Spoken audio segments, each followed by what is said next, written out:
Amayengo agali mu constituency yange gavuluvuuma, amafuta gassibwamu amafuta oba gafiweeringibwa ne Lumumbwa ono nga y'agala okujja mu kifo kya MP mu mwaka 2026 ayagala kwesimbawo. So byonna byonna bye muwulira mu constituency yange bigenda mu maaso, ono y'abikumamu omuliro olw'okuba nga ayagala okwesimbawo.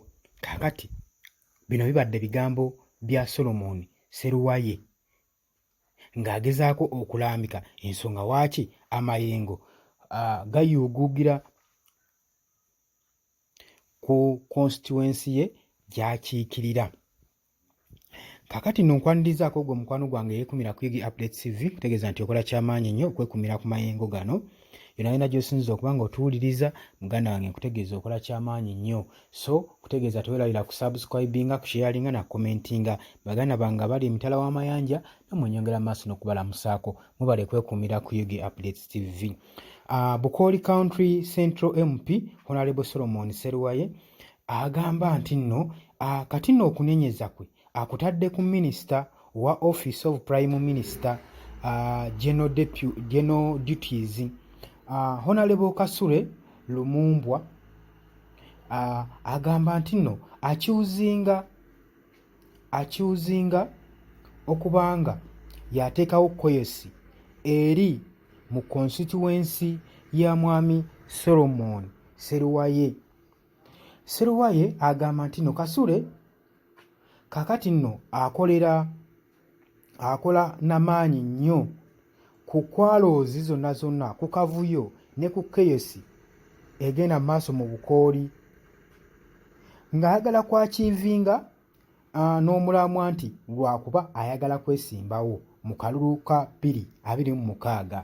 Kati keyosi eno yonna n'owulira amayengo buli avuuvumba nti ayagala Solomon Sseruwaye aveeko, agamba nti ono omukyala Kasule yabiteekamu amaanyi, amayengo ago yagateekamu kubanga tageti ye yakalulu ka mwaka 2026. Bino nno bizzeewo oluvannyuma ng'akaseera kajje katuuke nga constituency eno okuva eri mu Bukooli mu Bugiri baakakuŋŋaanya emikono 39,000 abalonzi okuva mu Bukooli nga bakuŋŋaanyiza signature okupatitioninga censure motions eri Sseruwaye Solomon okubanga y'omu kuba misconductinga ne beeyisa obubi ne balya enguzi ne bagezaako n'okweyisa obubi mu Busoga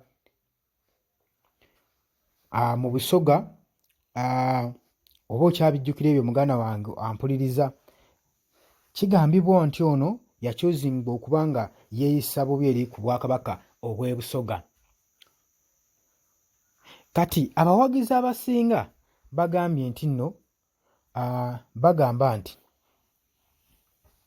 nti abo abasinga abali mu kibiina kya National Unity Platform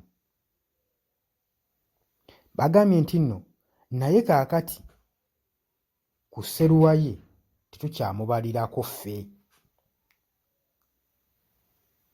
Agamba nti nno kibi nnyo, bagamba kibi nnyo okubanga Sseruwaye kati ate okubanga ali ku abo ku ba commissioners abafeesinga censure abeegabira akasiimo ke bayita Service Award akalimu 1.7 billion ze beegabira nga bo ba commissioners, omwali Lwemiyaga County MP Theodore ezikulibwa motion ono ekulibwa Theodore Ssekikubo Bukooli Lwemiyaga County MP. Kati agamba nti nno oba nga nkujjukizaako emabega mu May 2022 ba commissioners baapuluvingibwa nga balina okuba nga basasula omulundi gumu ku saaviisi eno ku shillings 500 million obwa leader of opposition and ne 400 million ez'aba backbenchers. Nga ba backbenchers balina ofuna miliyoni 4 mu paaliyamenti nga ba commissioners. Kaakati nno kino kyasipaakinga nnyo abalonzi n'abatuuze abaakiwulira ggwe mukwano gwange ali yampuliriza, era tekyabaleka mu ngeri y'emu. Era bano bakyawuula ennemba ne Service Award omuli Mathias Mpuuga, Solomon Sserwaye, omuli ani ono omulala nga bwe mubamanyi baffe backbenchers bwe babunnemba n'ekisango kino ekyokulya enguzi mu paaliyamenti. Kakati nno Sserwaye agamba nga ye omu alwanyisa okuba nga ayagala kukwamatiza abantu nga Waliroyo, newankubadde baamuheetinze nnyo, baamukyaye nnyo naddala eri paaliyamenti nga Sipiika Anita Among, naye y'omu ku baakyayiddwa ku kugabana kwa Service Awards zino, era bannayuganda baakyuzinga Anita Among okubanga y'afukirira enguzi eno eri excessive mu paaliyamenti. Sserwaye n'abawagizi be agamba sapooti nga ye ku sipiika kino nze musapootinga newankubadde abawagizi abalala abalimi ssaako ne former speaker Rebecca Kadaga n'abalala bangi nnyo abagezaako okubanga balaga okugwa kwa Anita Among aleme na kudda mu Busoga oba mu constituency ye gwe mukwano gwange ali yampuliriza.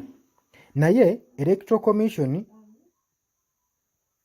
yamaze ddayo okubanga eriliizinga Electoral Road Map era nerawunsinga n'olunaku presidentials and parliamentary elections zigenda okubaawo mu 2026. So bino tebiyinza kuyigula mwami ono ttama. Nominations already eza presidential and parliament elections zijja kuba nga ziherodinga mu September 17 October 2025. Kati Justin Simon Byabakama chairperson owa Electoral Board Byabakama agamba campaign zijja kutandika mu second week mu October 2025 ne presidential ne parliamentary election ezijja okuholdingibwa mu January nga 12 2026. Agamba nti nno tujja kuba tutandika demonstration eza electoral areas era tuddemu tuorganizinge polling station mu August 2024. Chairperson Watu wagambye. Mukwano gwange webale kubanga obeerako ng'owuliriza amayengo ga Yugi Updates TV, nange nkutegeeza nti wadde tulinamu ebitusumbuwamu tujja kuba tugenda mu maaso n'okubanga tubaweereza. Naye gwe teweerabira ku subscribinga na kusharinga gwe mukwano gwange ali eyo. Kwagala nnyo, webale kwekuumira ku Yugi Updates TV.